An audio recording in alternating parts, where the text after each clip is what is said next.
আল্লাহ বসাতে চেয়েছে বান্দা মুখটা পবিত্র রেখে দিলাম, এই কারণে দুনিয়া যে কোনো নাপাক জিনিসে মুখ দিয়ে দিবা না।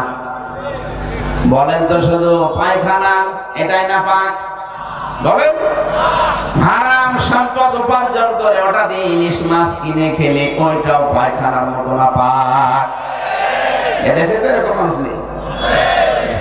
আমার কাছে আমি ইলিশ মাছ খেলাম, অথচ ওটা এতিমের টাকা আত্মসাৎ করা। সম্মানিত মা বোন যারা এসেছেন, আপনাদের মাঝখানে আমি 1 মিনিট কথা বলছি, আপনার শক্ত হবেন আজকে থেকে।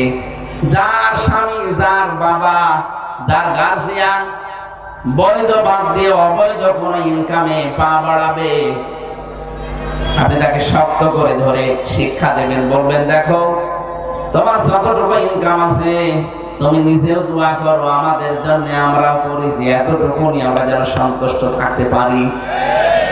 তাই বলে তুমি হারাম ইনকাম করে 10,000 টাকা তোমার বেতন, প্রতি মাসে 50,000 টাকা তুমি নিয়ে আসো। কোথা থেকে নিয়ে আসো আমরা জানি না, যেখান থেকে এই টাকা নিয়ে আসো না কেন, তোমার হারাম ইনকাম দিয়ে তৃপ্তি সহকারে যদি খাবার পর পেটে সন্তান আসে, ওই সন্তান আমি 10 মাস 10 দিন পেটে ধারণ করার পরে দুনিয়ার মুখ দেখাবো। তুমি কি জানো একটা সন্তান পৃথিবীতে আনতে কত কষ্ট মায়ের সহ্য করার আগে? বিজ্ঞান জানিয়েছে মায়ের কষ্ট হয় সন্তান পেট থেকে বের করার সময় 57 ইউনিট। পৃথিবীতে যত বিষয় পাবেন প্রতিটি বিষয় পরিমাপ করার জন্য একটা যন্ত্র পাবেন। এই যে স্টেজটাকে যদি বলে এটা মেপে দেন, এটা মাপ দেওয়ার যন্ত্র আছে না? বলেন এটা মাপতে হলে ফিতা লাগে, গজ লাগে, কি এই যে জমিটাকেও যদি মাপতে বলে এই জমিটা আমি বেঁধে এর জন্য চেন আছে, ফিতা আছে। এখন যদি বলেন এই যে এইটা আপনি দাড়ি পাল্লায় তুলে দেন, মাপতে পারবেন না।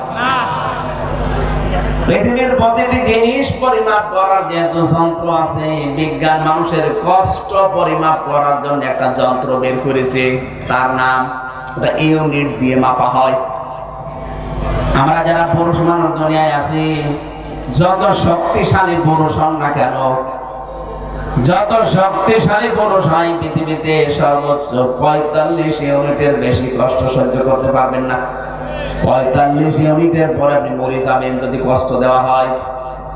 কিন্তু বিজ্ঞান বলছে একটা মা তার সন্তানকে দুনিয়ার মুখ দেখাতে গিয়ে যদি নরমালে ডেলিভারি করতে চায় 57 ইউনিট কষ্ট সহ্য করা লাগে।